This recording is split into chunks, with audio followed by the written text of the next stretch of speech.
which means it took me no more than an hour and 13 minutes to get here from the city. Let's say it takes me 2 hours to get back. That takes me till 1 o'clock, and then there's 2:30. So I can actually have a nice, luxurious walk back. That'd be good.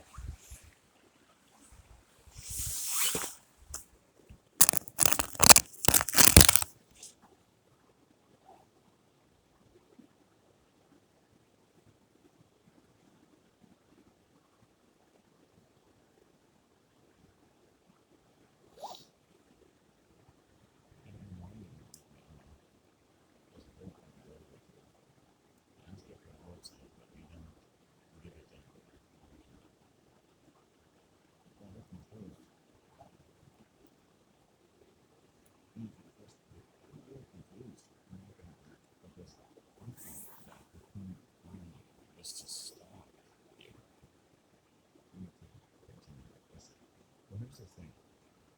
I'm actually trying to get your stuff to sell me a recipe at this point. And it's not a good idea to just walk up to me every day and say, "Oh, you can continue doing it, spiel all this and that stuff." Right? Like I'm supposed to learn how to do that.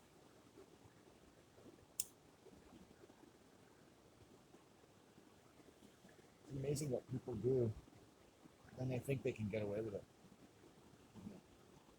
It's amazing what people do, and they think people that are your friends always using you as dupes.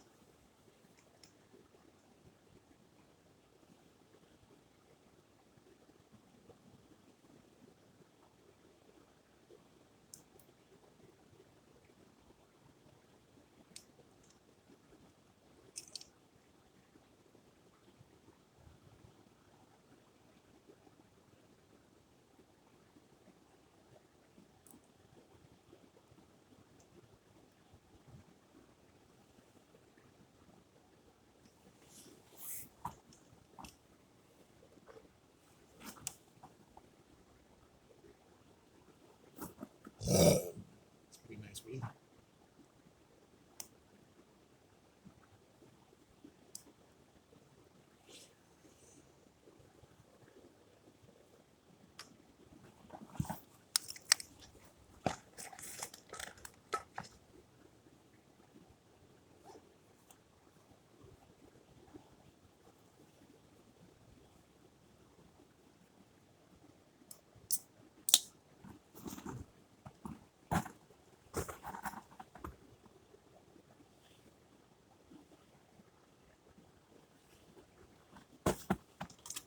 I don't want to get cold, so I'm gonna keep going.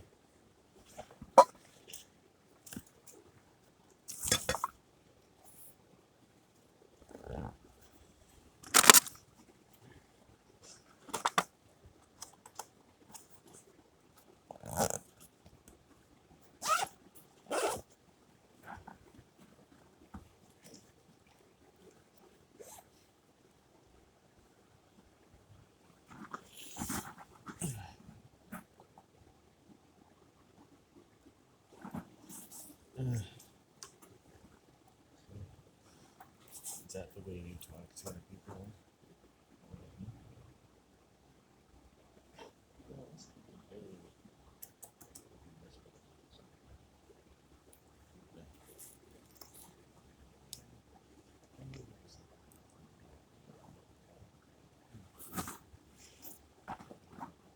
You won't post this feelings.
So psychopathic people with the disease of psychopathy, not like they're just utter psychopath,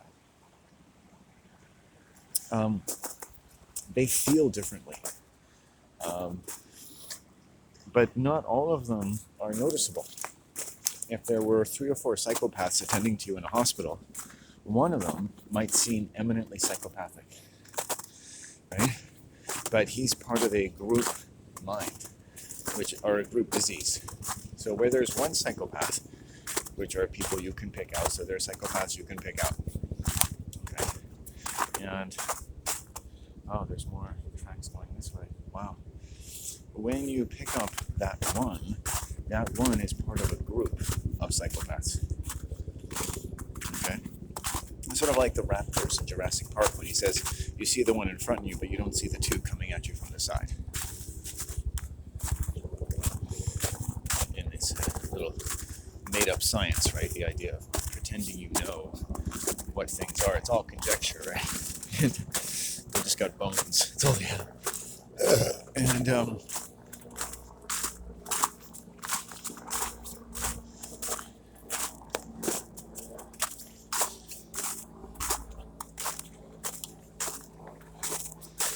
so there's a psychopath you know, and then there's all the other psychopaths around them. There's the psychopath you know, and all the psychopaths around them. Now, if the psychopath you know does something psychopathic, and you say, you're a psychopath, or you just accept that psychopaths have a different way of thinking and feeling, if at all, different way of processing reality and assessing proportion and spatio-temporal relationships, okay, that make them seem at least like unnecessarily aggressive and humiliating types of people, okay? And they also display all of the same sort of hungers and desires as any human being, just to make things more interesting for you. Okay, so it's not like they're not people anymore, just because they have a disease. And if you notice that someone's a psychopath, they'll be surrounded by psychopaths. So if you find a psychopath in a company, you know they're surrounded by psychopaths. The disease lives in groups, right? What people don't tell you is that schizophrenia and psychopathy and all major mental illnesses are group diseases. They're not individual diseases. They operate in groups. That's why they're so good at it. That's why the disease is so successful. That's why it's so difficult to detect and to deal with. Nobody just gives people group therapy because a member of their family is violent. Maybe on Dr. Phil and Oprah, right? I'm sure it must be widely known in the higher levels of psychiatry that all major mental illness is a family mental illness. And if the families were treated properly as a group, everyone would get better, right? It's learned from a group, and it learns to live in a group of people who are subjected to similar arduous conditions. So when I was hurt a couple years ago, I was in the hospital, not from walking necessarily, domestic abuse issue, and I was being attended to by several people. Now, the first nurse that started attending to me was a little over-friendly, okay? So she had a bit of a sexual thing for me. A lot of them work hard, and they're single, and they're horny. They've come out of training in medical school or nursing school, and they're 20 to 25 years old. And an okay-looking guy comes in, he has to take off his shirt and blah, blah, blah, blah, blah. And he's being friendly because, he's just got lots of endorphins running because he has a serious injury. What's your name? Okay. He's very thankful. He's very vulnerable.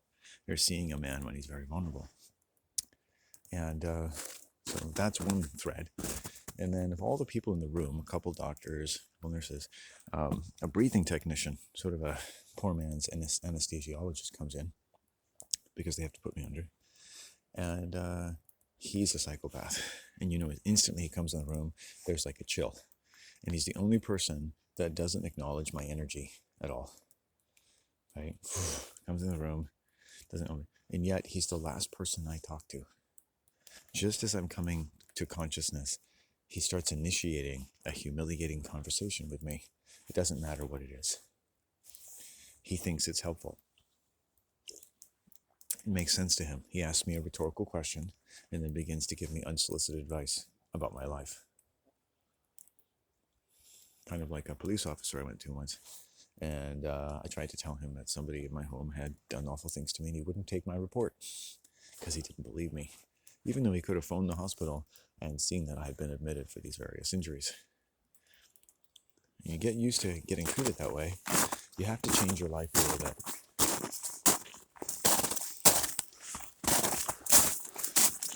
I hate these.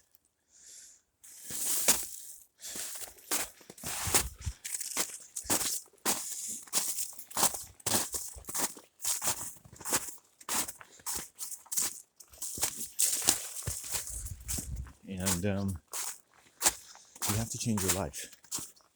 And it's not easy. I want to tell you, men out there, just like that wonderful man fishing, I'm not going to bother. I'll go back there. He said he's learned to tell anyone that comes up to him what he's doing, to give you the very clear picture that he's not there to do anything wrong. How many times has he learned that? Think to yourself. And so I see the world a lot more deeply than other people do, and maybe you do too. I see it differently. And when you see it that deeply, like with owl medicine, which we all have if you want to, the owl is there for all of us, okay? The owl's your friend, at least the owl's my friend, and I find the owl kind of scary. I think people find me kind of scary. They're a little intimidating, They're not so much saying, ooh, ooh, they're saying, ooh, ooh. They see things. Right? A lot of knowledge is based on seeing things. That's why the owl, though considered a nocturnal predator, is also a solar entity, like the sun. The owl serves the sun, the medicines of nature. Right? And the trees. And it's intense. Life isn't here without intensity. Do you think anything in nature survives without a certain intensity, without a certain clarity? Right? So when you see things, then you see that the world doesn't always behave the way you think it should. And what's more, you'll notice that in terms of group psychology, it's not behaving the way other people need it to, and will resist for their own survival ever hearing anything about it not operating the way they think they should. Once one bus driver hurts you, you can be sure another one is going to hurt you, and another one is going to hurt you, and another one. Once one teacher starts to bully you, you know another one's going to bully you, another one's going to bully you. You can study these cases. I've studied them. Once a child is bullied when he starts public school in Canada, he is much more likely to be bullied by other successive teachers and staff, and is even more likely to die early because of this bullying. Do you understand that? That's happening in the Canadian school system right where you live. But don't worry, we're not asking education professionals to have any moral agency, to care about this at all, to hear this at all, to know this at all, or to think anything other than this is crazy, silly nonsense. We're not asking anything of you. We know that you're little children, and you don't have minds of your own, and you can't be expected to do anything other than what you already do. And to know anything other than you already know, because you're so educated and wonderful. Okay? So let the real people, who do have moral agency, right? I bet if I bullied someone to the point of death, I'd go to jail. You can do a lot of things in groups and institutions you can't normally do. That's why Canada had the residential school system. It was still called a school system, you'll notice. Right? People don't notice that, right? They call the residential school system a school system. A system of schooling. Right? A system for what? Schooling you. Schooling you. It's schooling them. And yet, here, 100 years later, they're not feeling so good. Huh. Was that not real schooling? Explain to us, big teachers of the world. Was that not real schooling? Oh, they called it schooling, but they shouldn't have. We scold them for their schooling. Oh, that's not what you learned to do. That's not what you do in your classroom. No, everything's perfectly loving in your classroom, just like it was in the residential school system. And what I'm posing to you, rather rhetorically, are the questions you need to ask yourself. How do you know you're actually treating children properly? How would those abusive fucking fucks in the last century know? How would they have known? How do we know something is wrong when you're working in groups? Hey? How many times have you been in a group or a place of work, someone's been bullied, and you don't say anything? They cry, they get better, they stay at work, you think, okay, all is well. Don't get involved. Because you know all too well that if you do, it's just going to make it worse. Because bullies don't like to be accountable for anything. Okay? They use the kind of energy that you would use under a seriously stressful, dangerous situation all the time, just for the hell of it. They often think because they extend themselves in such a way that they're a gift to the world, that they have the power to tell other people how to behave, or how they should live, or how they should think. Right? Check yourself. The moment you or anyone you know is talking as though they have the right to tell someone else how to behave, how to respond to stimuli, what they should think, how they should feel, and what is real for them, you know you're talking to a psychopath, or a dupe of a psychopath, or a dupe of an alcoholic group dynamic. Yeah.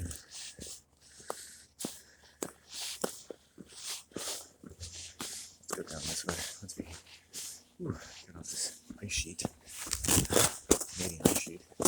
Yeah, so it's interesting that new age one, that scrappy, ugly one. Nothing nice to say.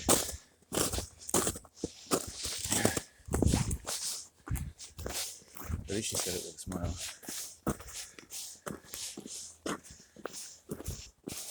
Whew.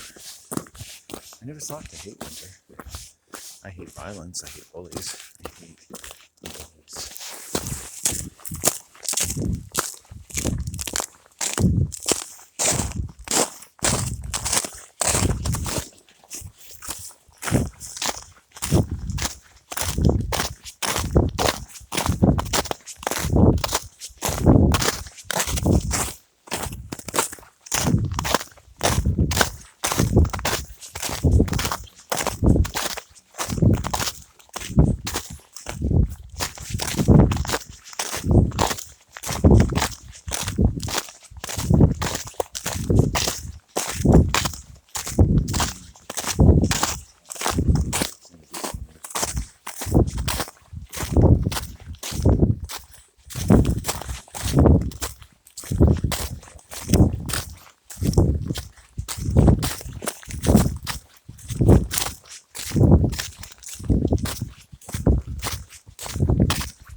So an intense day for me.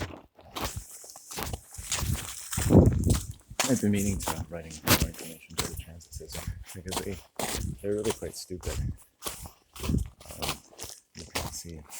Ooh, I never put my children on the buses. You'll notice that most of the time they're empty if you come to Qualicum or Parksville, even in Nanaimo, depending if it may be school let out or something. But most of the time they're empty, virtually empty. You'll have 7, 8, 9 people early in the day, maybe going to work, but mostly just 1 or 2. Again, unless they're young people, many of whom are disgusted by the very thought of taking the bus. It's just unheard of in many cases. Like, they just never would, and it's not worth it. If you're a young white female, you'll probably be treated a bit better, or perfectly well. I mean, you have drivers who function perfectly competently, and others who are just vermin. They're just rodents. All the drivers that I've had problems with are all white, males and females. Right?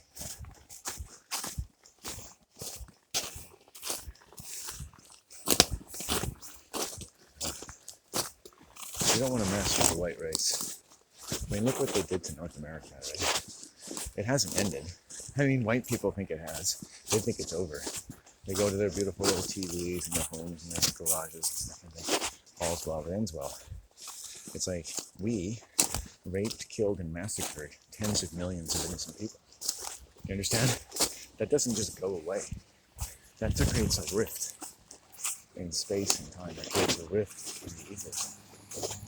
Every white person, every truck, every car lives in a kind of world of death. They've sickened themselves, but they don't realize it. They're dying every day. They did this, as you would expect, not to build paradise, but to build a prison. Like ugly, pitiful grunts. They built a massive Canadian-American prison system, right? And they're free to work themselves to death every day and beat their children down with all kinds of aversion and elimination therapy.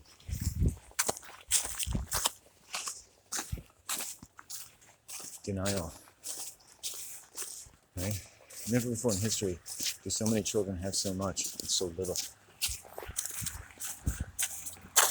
And you can feel it in the air when you walk out here. It's why I don't like walking out here that much anymore. I used to consider it a treat, but the energy makes me feel sick quite often, even though it's kind of a more beautiful rural area. Typically, if my mother didn't live here, I would never want to be around here. I've met some of the most repugnant people I've ever known.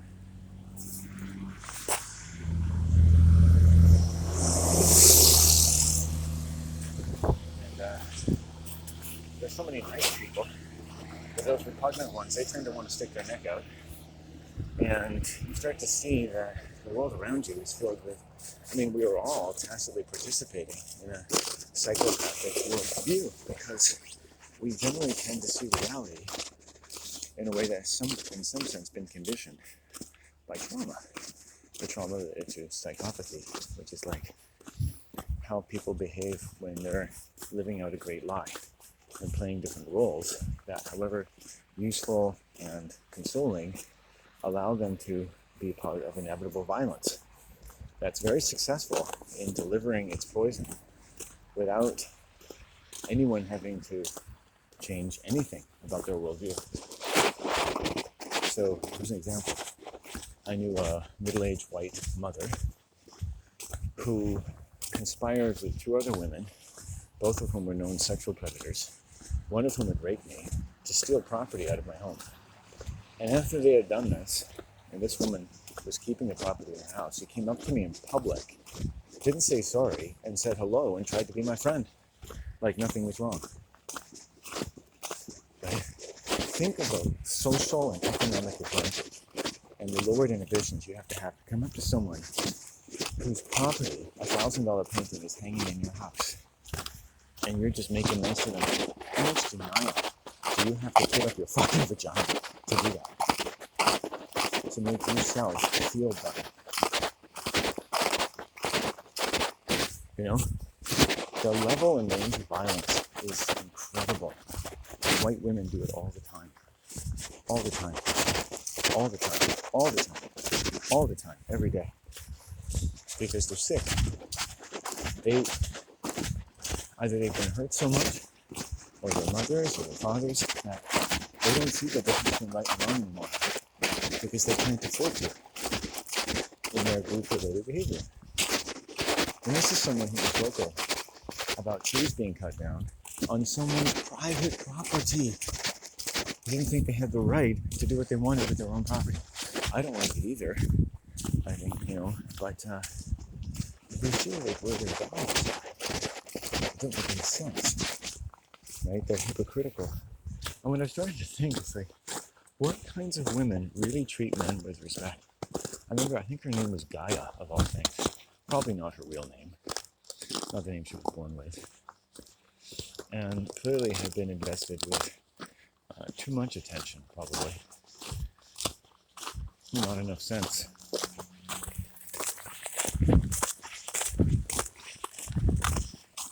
These are sick people. And as a group, they're even worse. They don't even have to know what the other people are doing. They're all psychopaths. Not one of them involved in that, some of whom have been living with me, gave the least fuck about my personal property or my safety at all. None. Zero. Zero.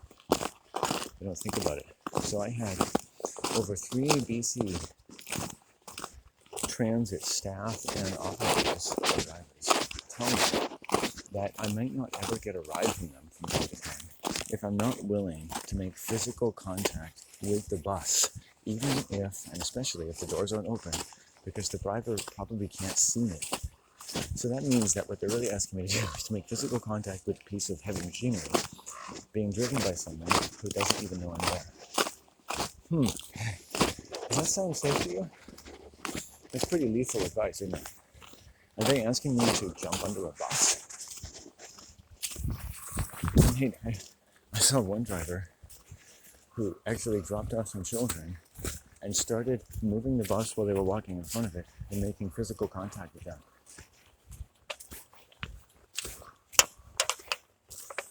This is the kind of people we're talking about. You don't want to fuck with these people.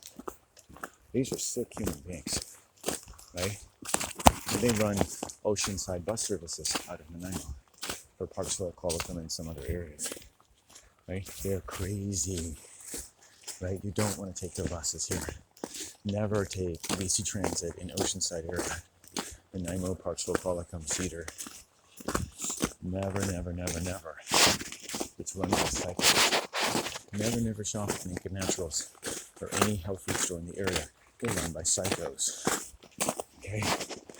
I refuse to believe that food that I need to eat, GMO free or whatever, I'm going to buy from people who are violent in any way to anybody.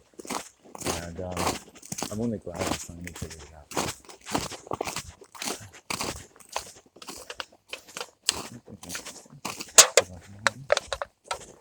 Wow.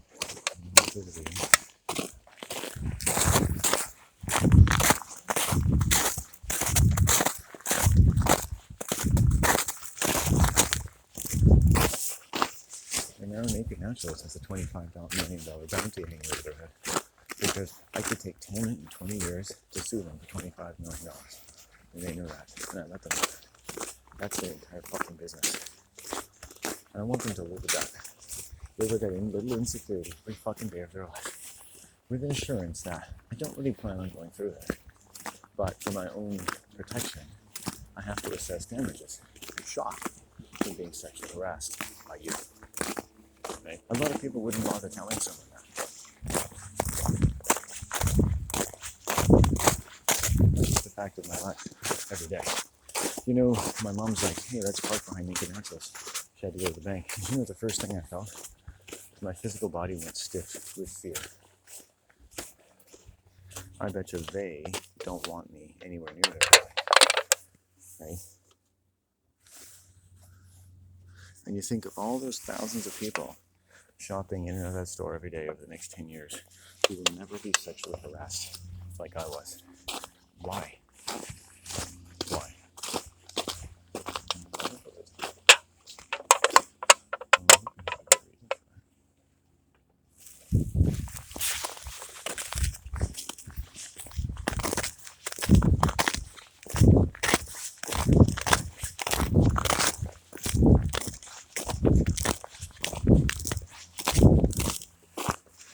And it goes beyond psychopathy. It goes into schizophrenia. And people who every day all over the world can behave in ways that you wouldn't expect because they get filled with other energies, other personalities almost. So the manager who sexually assaulted me the last day I was in the store, I had noticed during the period here and then that he was stalking me in the store. Now stalking is a lot of things. It's also just a feeling. And as soon as I noticed it one day, I was walking, I pushed it out of my system, he stopped it. That tells you that it's a bit of an energy parasite, right? That he was victim to, or that he was prone to. right? Maybe he had some passing reason to feel suspicious of me. Maybe he didn't think anything at all, but I just noticed it when I was in the store and I looked over my shoulder and he was always there. It's just the creepiest thing. Because I've been shopping there for 12 years and I've never had that feeling in my life. And this guy's eye contact was very poor most of the time. And he'd never really given me the signal that he accepted me, even though I had shopped there daily for 12 years and that he would never do me any harm. Unfortunately, that's just an animal thing. I'll give you that. So I had reason to be suspicious of him anyway. And I noticed he was hiring a lot of employees who were also kind of schizophrenic. It means they're also prone to suggestion, right? Like I had a sociopathic woman once told me that her boss sexually assaulted her.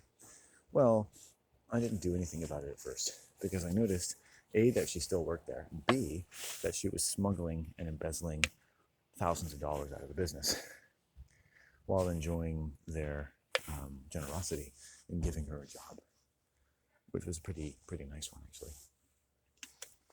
Working in a dinky little health food store in Qualicum. And also the fact that he was married, also the fact she wasn't a very good-looking woman, and also the fact that she was also sleeping with older married men in the community. And I sort of added this up over time, and I didn't shop there anymore because I didn't like the guy anyway.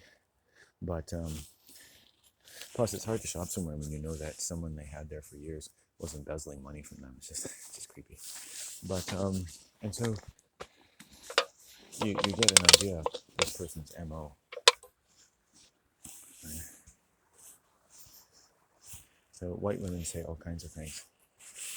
Right? And sometimes they just get no inhibitions. They're psychopaths or schizophrenics, they have no inhibitions. But I didn't take the suggestion and just run with it. I filed it away, right? And most people who met this woman were instantly disarmed by her level of cheerfulness. A cheerful way. She was a breatharian, a lovarian, into love and breath. So was her sister, who killed the family dog after talking about how loving everything was. So they're unbalanced. And on the one hand, you think everyone deserves the benefit of the doubt, right? Let people be, hard lives like that. And it's great. I don't mind that. If someone's pleasant enough to me, great. But then you see the other side. And then it comes, then the other shoe drops. Because all this magical thinking and all this, that, and the other is not real. And they're very disarming. They're quite capable of quite the opposite of love.